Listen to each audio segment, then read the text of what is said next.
Assalamualaikum warahmatullahi wabarakatuh.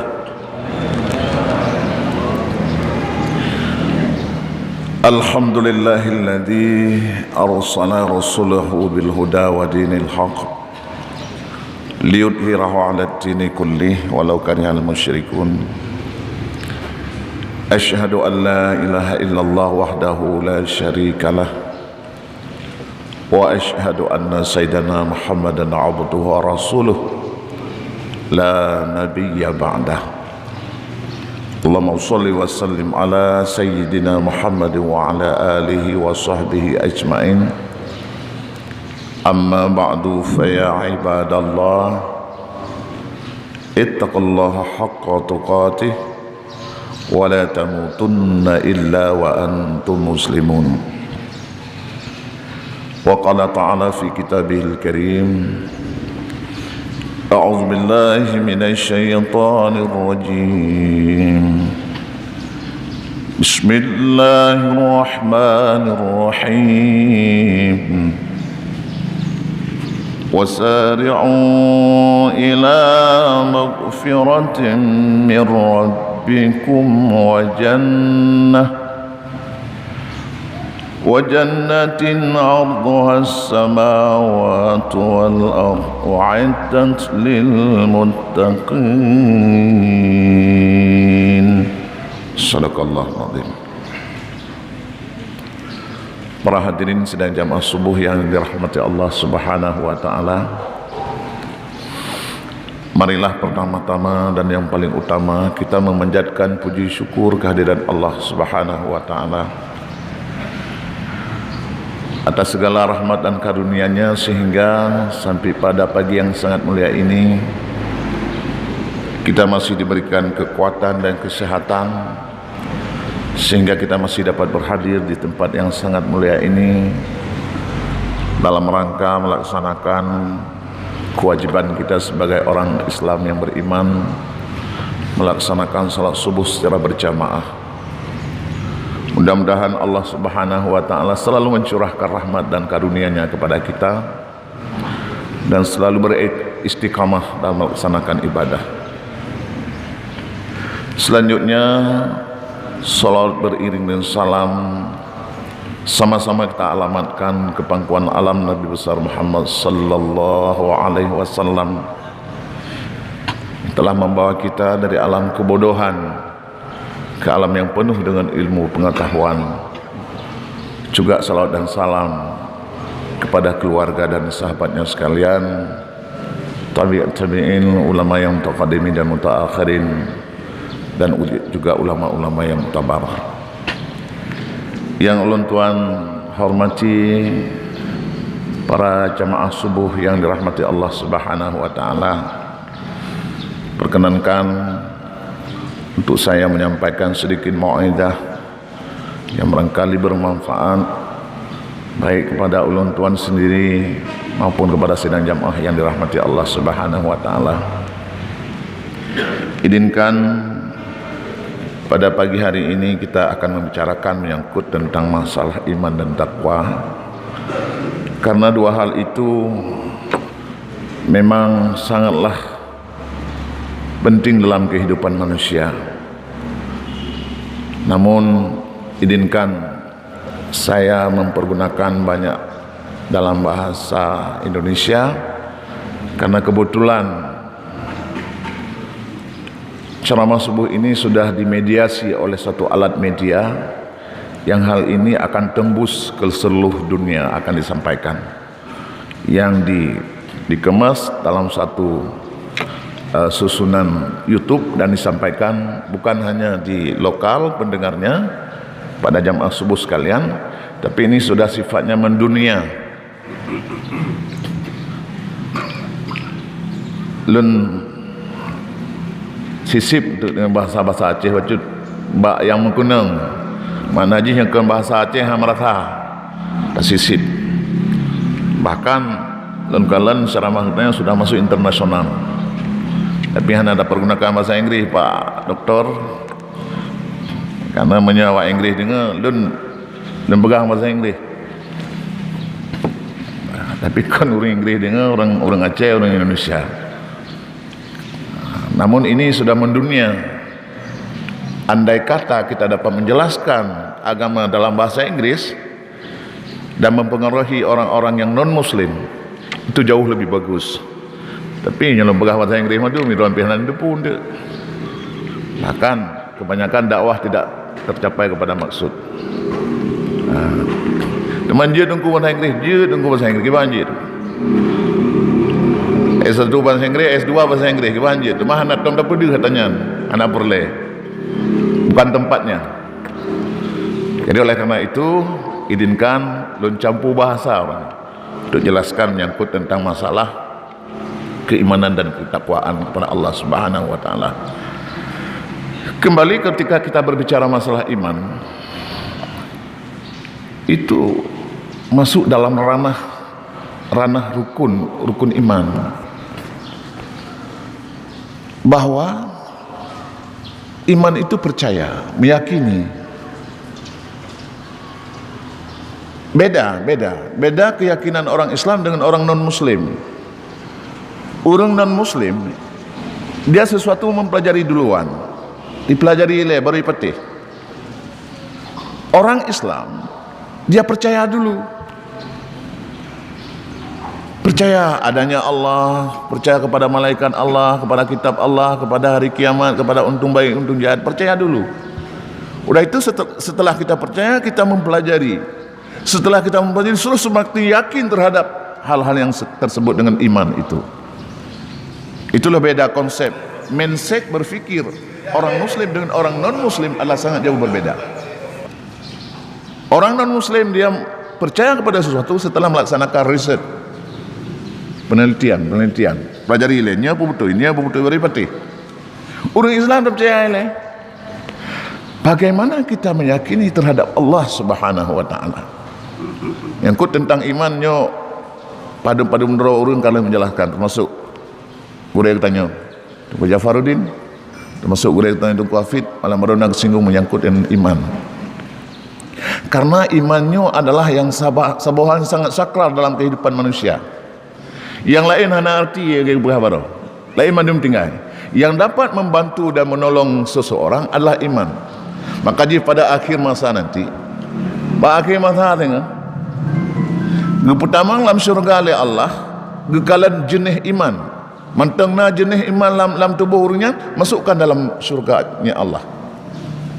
Makanya perlu dibicarakan mendalam yang tentang keteguhan iman seseorang. Karena kalau mana orang tanya,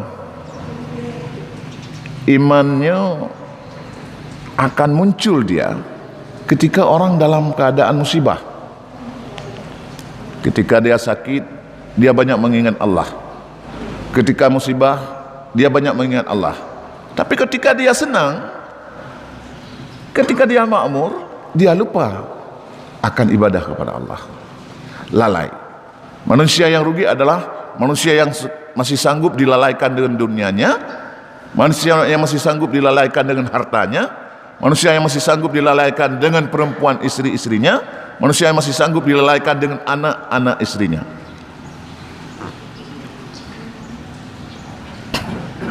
Bagaimana juga sidra manusia yang beriman jangan mampu dikalahkan oleh empat hal itu. Baik ipetalo dengan dunia, kesenangan dunia, baik ipetalo dengan harta, baik ipetalo dengan kesenangan anak istri. Itulah yang disebut dengan orang beriman. Tanda orang beriman, dia selalu terpanggil dalam urusan ibadah. Adalah bekas sembahyang mentang. Dia selalu terpanggil dalam urusan ibadah. Ibadah dalam arti yang luas, kan ibadah dalam arti yang sempit. Ibadah yang arti yang sempit hanya untuk melaksanakan kewajiban individual yang bersifat pribadi. Contoh, ditanya perintah sembahyang, ya salat. Perintah puasa, ya puasa. Perintah zakat, ya zakat. perintah haji, haji semuanya itu adalah untuk diri kita masing-masing, individual. Tetapi dikatakan orang beriman dan bertakwa, bak tabu ayat pegah, wal takum minkum ummatun yad'una ilal khairi wa ya'muruna bil ma'ruf wa yanhauna 'anil munkar wa ulaika humul muflihun. Rupanya orang yang beriman dan bertakwa, di samping dia melaksanakan ibadah yang bersifat individual, tetapi dia melaksanakan yang ma'ruf, menggerakkan dakwah, menghidupkan majlis taklim, membantu masjid, membantu fakir miskin, membantu saudaranya, membantu masyarakat sekitarnya, termasuk di dalamnya itu, dan mencegah kemungkaran-kemungkaran. Kemungkaran orangnya kemungkaran terorganisir, baik oleh negara maupun oleh individual, yang memang kutukan Allah. Uronyo akan dibenarkan secara terorganisir. Urang agam mengkawin tabi-tabi agam, urang inang mengkawin tabi-tabi inang. Bahkan lu baca baru Quran, Nasidro Perdana Menteri Perumoh Haji Agam diundang bak saboh nanggro isteri-isteri para Perdana Menteri. Rupanya langkawannya katiro tedeng urang agam. Urang agam kan rupanya inang sidro Perdana Menteri agam, tapi nyan ke kadilegalkan oleh dunia, yang memang nyan kutukan Allah yang pernah kutuk kaum Nabi Lut dulu. Ketika orang agam Medina sabi-sabi agam, ketika orang inang Medina sabi-sabi inang, maka aras goncang aras, mugok-gok aras. Dan sebab terjadinya gempar bumi di mana-mana, itulah sebabnya. Yang pertama, karena di daerah itu penzinaan tidak ada yang mampu dilarang. Yang kedua, perkawinan ragam-ragam, inang-inang yang pernah dilakukan oleh kaum Nabi Lut, yang kejut gempa di mana-mana. Kan hanya aras yang menggogok, tapi dunia-dunia menggogok. Rupanya sehingga sekiranya kena orang yang mentang membaca surat Ikhlas, Qul huwallahu ahad, Allahu samad, lam yalid wa lam yulad wa lam yakul lahu kufuwan ahad. Ketika terjadi homoseksualnya, nyan aras hanai dong-dong menggoncang tabi. Rupanya geperah dalam kitab, tapi karena orang yang membaca surat Ikhlas mentang, sehingga wate tudong aras karena orang yang membaca surat Ikhlas. Nyan ban. Maka oleh karenanya katanya orang beriman di samping beribadah secara individual, tetapi peka terhadap lingkungan, peduli terhadap lingkungan yang lain. Bukan hanya memikirkan untuk diri sendiri, tetapi kita memikirkan untuk urusan-urusan orang lain. Nyan yang kena orang beriman. Maka oleh karenanya perlu kita jaga keteguhan iman dalam keadaan situasi dan kondisi apapun. Karena sehingga suatu saat akan datang godaan iman. Serangan iman adalah akan turun satu saat Dajjal. Dan melaki Allah baik dari Dajjalnya. Dajjal itu adalah menguasai dunia. Dia sanggup merusak seluruh dunia ini kecuali dua tempat. Yang pertama adalah Masjidil Haram, yang kedua Madinah. Makkah dan Madinah yang dalam kitab dua buah tempatnya lepas itu mengdaji. Yang lain mantap bodohnya hati berkacau. Yukun roy Allah, yukun roy Tuhan, yukun roy Tuhan. Nyan ke yang tengah dipereh oleh urung-urung Yahudi. Urung Yahudi adalah tengah dibanggakan pembela haji yang disebut dengan Dajjal. Urung Islam tengah dipereh pembela adalah turunnya Imam Mahdi dan Nabi Isa. Jadi dua kekuatan yang sedang berperang hari ini. Dia waknya tengah hipreh yang pembela idaji, itu yang tengah tapreh yang disebut dengan Imam Mahdi, akan turun Imam Mahdi dan akan turun Nabi Isa. Dua kekuatan yang tengah tapreh. Urangnya menyatakan dalam sebuah kitab, oleh urung-urung non-muslim sedang menyerang dia orang-orang Islam yang ada di Timur Tengah dan akan menaklukkan Timur Tengah. Dan kekuatan manusia, kekuatan pemerintahan yang ada di Timur Tengah yang hari ini, yang orangnya tidak mampu mengimbangi kekuatan urung-urung non-muslim yang ada di Nanggro Barat untuk diserang orang Eropah, orang-urung Timur Tengah. Hanangan putu Allah Ta'ala, itulah ketika tidak sanggup lagi untuk mempertahankan wilayah dan akidah mereka, turunlah Imam Mahdi. Turun Imam Mahdi untuk melawan orang-orang non-muslim, urung-urung kafir yang tengah berlah Timur Tengah, tengah berlah orang-orang Islam. Turun Imam Mahdi, dan sempat ditaklukkan sampai Iran, sempat ditaklukkan, termasuk pemerintah Arab orangnya ditaklukkan untuk mengembalikan fitrahnya syiar Ahli Sunnah wal Jamaah. Awalnya ditaklukkan urung-urung Eropah, urung-urung kafir yang perang Timur Tengah, dan awaknya ni wow nangroi kata lo oleh Imam Mahdi gini ya let Imam Mahdi ke Eropah, gak taklukkan ke Eropah. Di saat itulah turunnya Nabi Isa. Nyan menurut kisah dalam kitab, nyan ke akan teruk sebuah saat godaan iman yang menghancurkan kita yang mendung. Yang kerja katanya biwafai surat Kahfi 10 buah ayat yang pertama, karena dijanji yang menulis kafir, menulis kafir. Tengok hadis tak kalah menyekan dengan sinar iman. Kahfi yang surat Kahfi 10 buah ayat yang pertama dafai supaya tidak tembus oleh fitnahnya Dajjal. Fire. Maka oleh karenanya etna dengan kekuatan iman tanya. Dan pegang dalam sebuah riwayat, kiban kekuatan iman Siti Rabi'ah Adawiyah seakan mengisahkan bagaimana siro kekuatan iman siro urina yang disebut dengan Siti Rabi'ah Adawiyah. Hasan Basri, siro ulama besar, Pajanjir Hasan Basri sebagai seorang ulama. Itulah setelah terjadi peristiwa antara Rabi'ah Adawiyah, peristiwa satu hari ketika Hasan Basri menggoda Rabi'ah Adawiyah, gantung tat Hasan Basri urun haur ngarap udah tayang teman. Jadi buruknya nanti uro Hasan Basri ya rata jurung ya kalian partner darah yang cantik-cantik mandum gogoda kan gerayu kan nyan buat Hasan Basri ketika belum menjadi seorang ulama.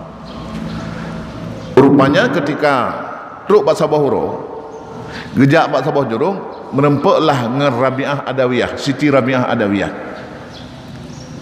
Gekalan umalagak tak ni nangyan gehoi li Hasan Basri hadik hai tadang tiat hana permun dari Siti Rabi'ah Adawiyah gehoi lam hadik hai tadang tiat hana permun.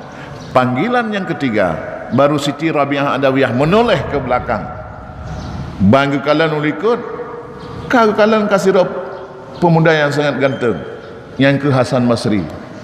Hadik hai ke Hasan Basri lon cukup galak ke mata gata yang ke Hasan Basri. Kejak ke tetap jilikut pu jawab li Siti Rabi'ah Adawiyah menyemenan abang menyekagalak nak ke mata lun nepres si ainan bawah pintu ben ajak ke di rumah lun nyai ke jawab li Siti Rabi'ah Adawiyah kebut bedah ju Siti Rabi'ah Adawiyah wa rumah truk gua rumah gekalan lah lamit yang naik rumah katnya dia gekalan lamit gehoi lamit wahai saudara lun tacok pingan taboh tacok jalingku si kerek kenal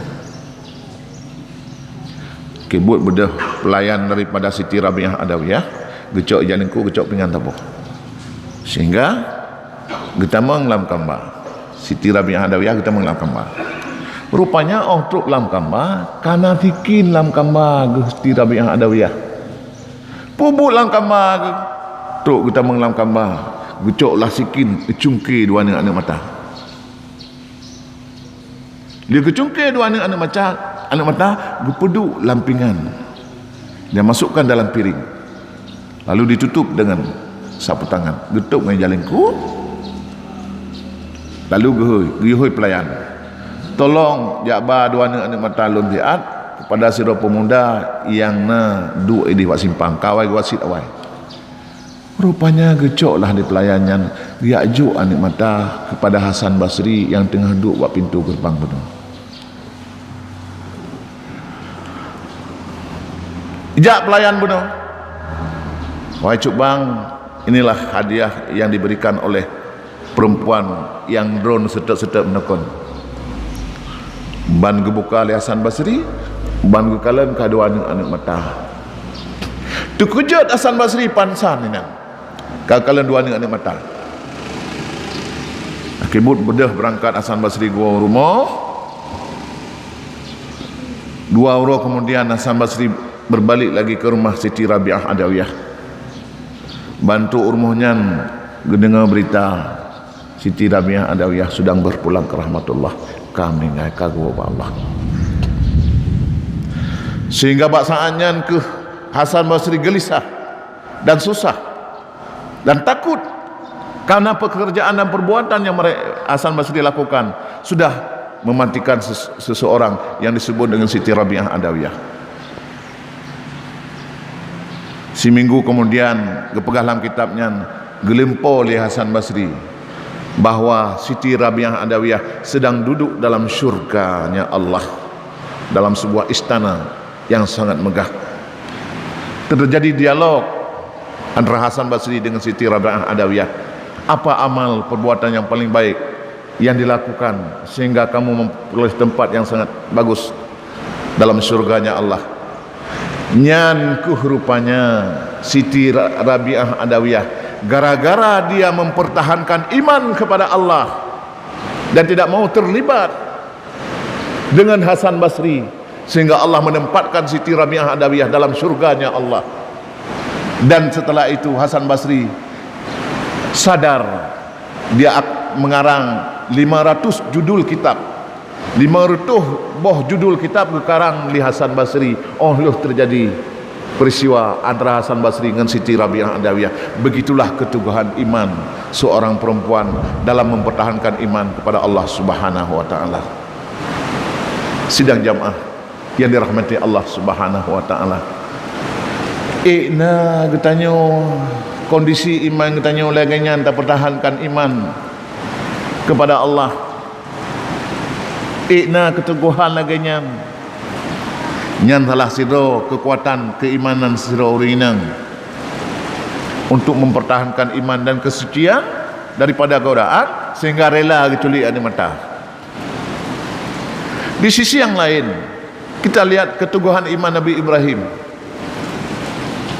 Bahkan Nabi Ibrahim diberi julukan Khalilullah. Kenapa Nabi Ibrahim mendapat julukan Khalilullah? Makna Khalilullah kekasih Allah.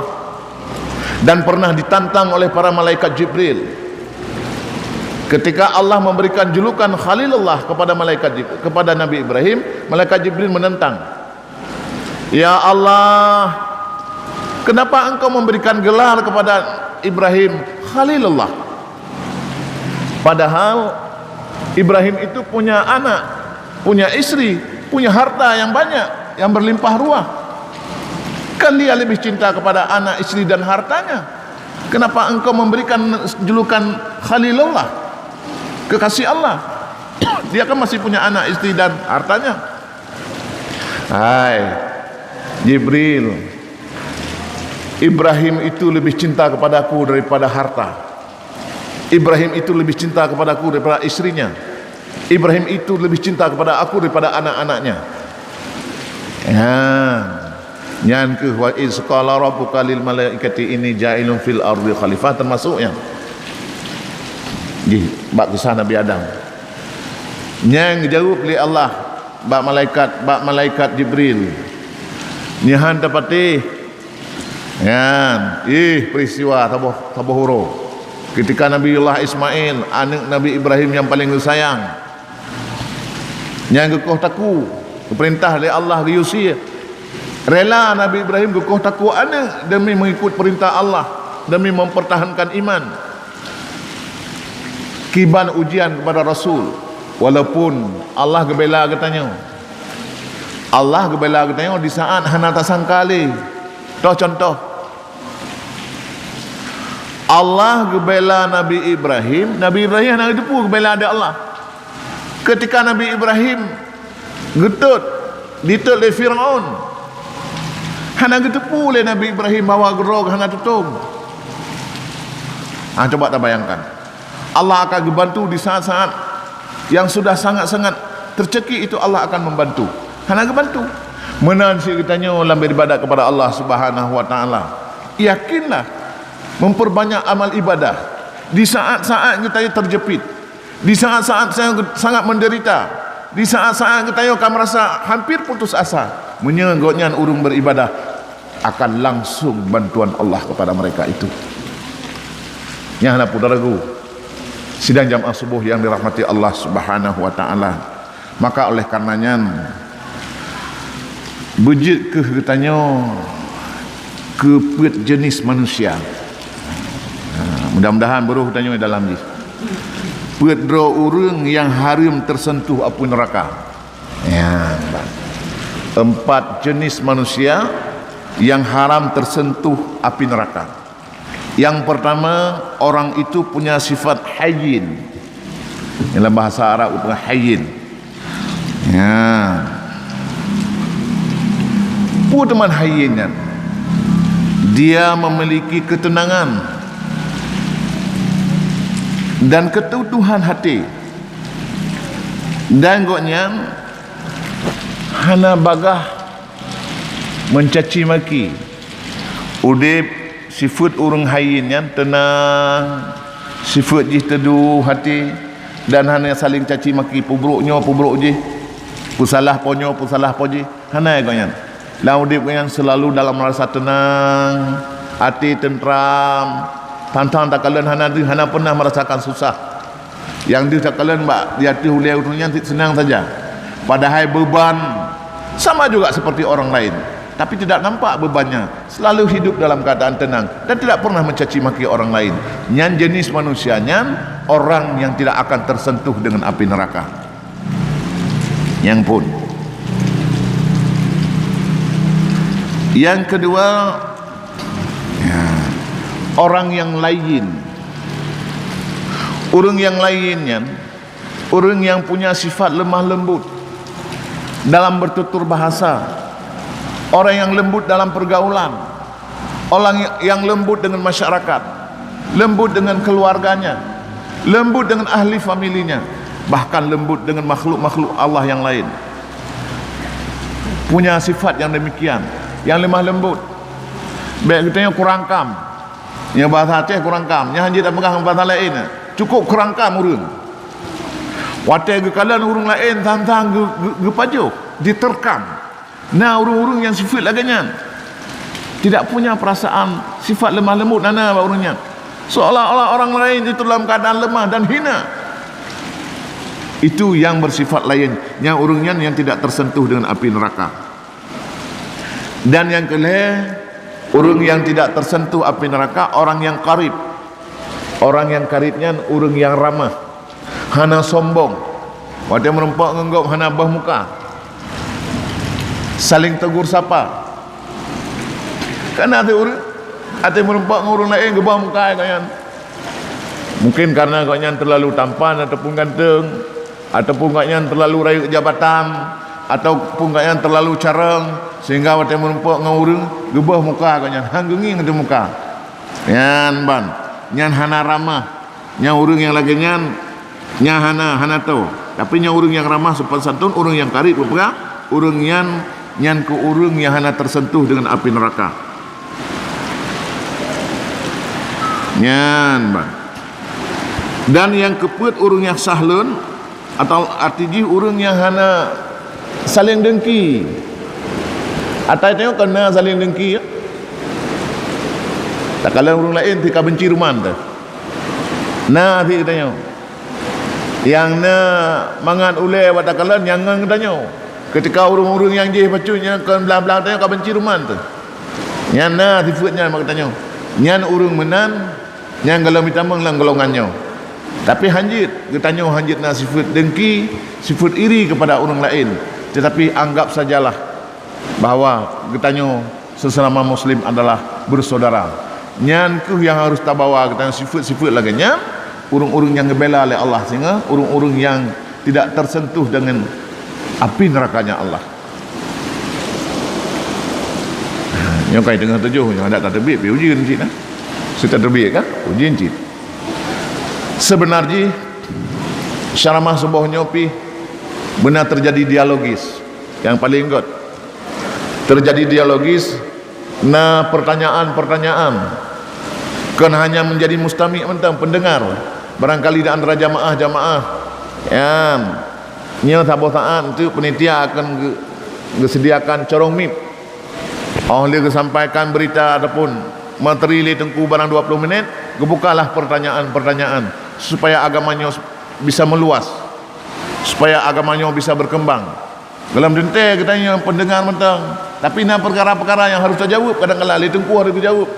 Nah persoalan-persoalan udip yang harus dijawab, makanya harus terperluas, harus terjadi dialogis dalam bersyaramah, itu jauh lebih bagus.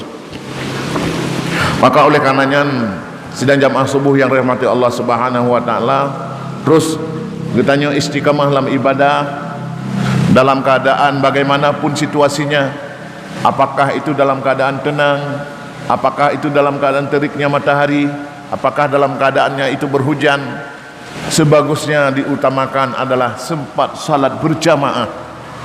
Utamakan salat berjamaah. Oh, nak sempat masjid, kadang-kadang mana bertanya nak sempat masjid, nah tempat yang lain ajak orang lain, jak dah sembahyang bersama, walaupun si orang likit katanya ngam mendapatkan pahala berjamaah. Kadang-kadang kita ada kesibukan hana di depan, orangnya kena tugas kedih sehingga kai dia buat tempat je. Tapi ketika waktu sudah sampai, maka ajaklah supaya kita sempat sembahyang berjamaah. Itu yang paling utama dalam salat. Menyerta sempat atau sembahyang masjid, itu jauh lebih bagus. Nyau ragam, nyau rinang, memang hana mengundang fitnah. Itu bagus juga. Kenapa kon? Nah, penambahan pembendaharaan ilmu. Makna pembendaharaan ilmu punya lagi nya oleh masjid katanya dengan nasyaramah sebuah kada depu perkaranya kadang dengan naga pegah-pegah alam mentamah yakin tu menanci ruinang. Kadang-kala suami sibuk hana sempat ke penuh irmah dengan nak tajak masjid katanya dapat tak dengar nasihat-nasihat agama yang berfungsi untuk diri katanya dan untuk keluarga katanya, baik keluarga tu maupun keluarga yang jauh. Mudah-mudahan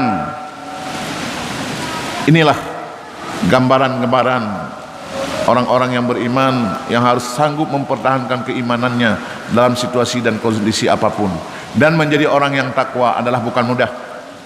Takwanya kan tak pegah-pegah. Kai pegah ego, oh my godnya kaji ke sira urung takwa kan. Kan pi tak pegah kero, lu urung takwa kan. Julukan takwa Allah yang memberikan, Allah yang tahu. Maka terus istiqamah dalam beribadat, Mudah-mudahan jamaah subuhnya mentamah wajah-wajah yang baru. Nya wajah-wajah kebanyakan 10%, 95% wajah-wajah lama. Wajah-wajah lama urung set, ya kan? Nya tanda orang ka istiqamah. Menyeik tajak ngon lain anak-anak tabah. Lu kadua ka lembah bunganya dua ni. Ya kan orang lain nak melihat tu gebah ti ramai sebagai pembelajaran. Mudah-mudahan satu saat masjid ini akan makmur dengan jamaah. Masjid ini akan makmur dengan kegiatan, dengan aktivitas. Masjid ini akan makmur dengan zikir. Yang heboh yang tak utamakanlah masjid. Yang pertama makmur dalam sembahyang berjamaah. Yang kedua makmur dengan zikir. Yang ketiga makmur dengan kegiatan keagamaan. Yang heboh harus nampak masjid. Yang dalam truk hebohnya gelam dikatakan masjid yang makmur.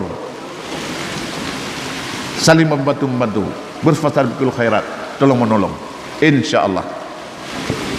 Maka senajina na namro urung tu yang urunyan hana geperiksa ile langsung nan neraka ba nya orang Islam tapi orang Islam ada jenis 6 jenis manusia yang tidak ada pemeriksaan hana timbangan amal kawannya langsung begitu mati tengah urut kemah mati bangkit langsung geseret dalam neraka. Selain orang kafir, orang dalam Islam langsung gutik dalam neraka hana pemeriksaan 6 jenis manusia. Insya-Allah akan kita jelaskan bab bunguh-bunguh yang akan datang. Mudah-mudahan Allah memberikan keberkahan umur kepada kita semua dan kita akan bertemu dalam season dan kesempatan yang lain. Demikian lebih dan kurang saya minta maaf di mana ada kekhilafan kata yang ulun sampaikan. Yang betulnya mandum adalah pertolongan Allah Subhanahu wa taala, yang lemah mantang kekurangan ulun sendiri dalam mempelajari ilmu pengetahuan. Amin ya rabbal alamin. Billahi taufiq wal hidayah. Assalamualaikum warahmatullahi wabarakatuh.